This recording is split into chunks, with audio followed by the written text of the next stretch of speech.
what I'm doing right now. I'm doing some live.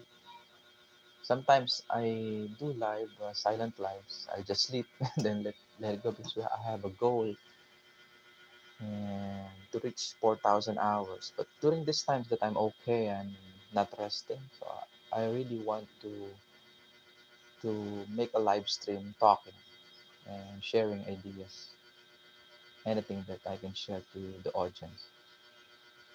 Yun nga, na-share ko sa inyo yung mga ilang words na pwede natin may dagdag sa ating English proficiency. So, yun.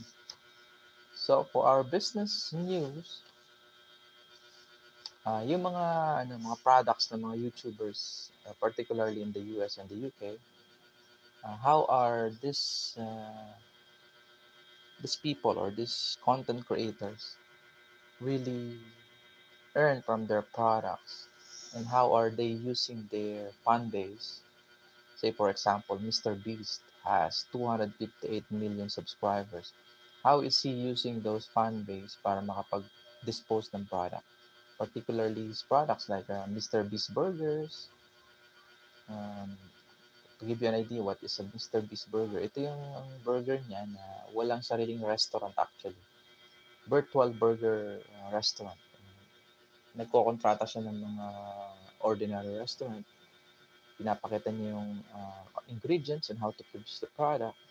And then he will refer those restaurants to his fan base for them to purchase those burgers, particularly done during the pandemic. So, sa umpisa, nagpakain muna siya. Pinatikim niya yung mga tao sa kanyang burger. Later on, yun na, ginawa niya ng business. Kaya lang, hindi siya ganun naging successful dahil nga marami nagiging complaints because syempre, virtual restaurant lang yan. So, hindi mo talaga mababantayan kung ano yung, kumbaga kulang sa quality control ng kanyang product. But for the other product, which is the Feastables, which is a chocolate bar na with different flavors, yun ang medyo click din sa mga naging product ng Mr. Beast. Actually, yung product na yun ay nag-earn ng almost $100 million. Saglit pa lang yan kasi bago lang yan Mr. Feastables na yun. Feastables na chocolate bars na yan, bago lang yan. It earned around $100 million. This Feastables is endorsed by Mr. Beast. So he is the second highest YouTuber in terms of followers in YouTube in the entire world. Ang kalaban niya is yung Indian channel, T-Series.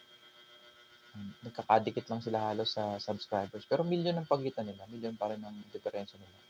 Pero nag-ahabol yung dalawa nila. Pero si Mr. Beast, 258 million is really a large fan base.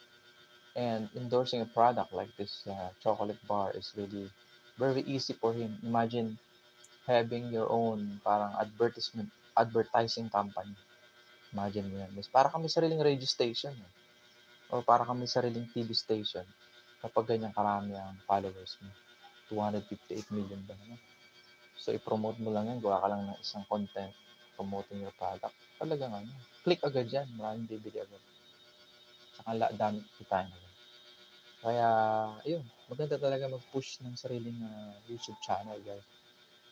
Tsaga-tsaga lang naman. Tiis-tiis lang. Lalo na sa na-reach mo yung 1,000 subscriber, ang i-workout mo dyan is mabuo mo yung 4,000 hours. Or, you can create a lot of shorts. In my case, bihira lang din ako mag-create ng mga shorts na sarili kong gawa. Pero madami na din, natitingnan. Pero mas pinapabilis ko na lang kasi legalize naman na ni YouTube yung green screen, yung reaction, like um, ano mo siya, i-collab mo yung video na nakita mo, maganda. Talagyan mo na ng konting insertion. So, up to 15 seconds, pwedeng makuha yung video. That's shorts. So, mabilis dumami ang mga subscribers. Kapag na-reach mo yung 10 million views in 3 months, so, ma-apply ka na sa monetization o partnership program ng YouTube.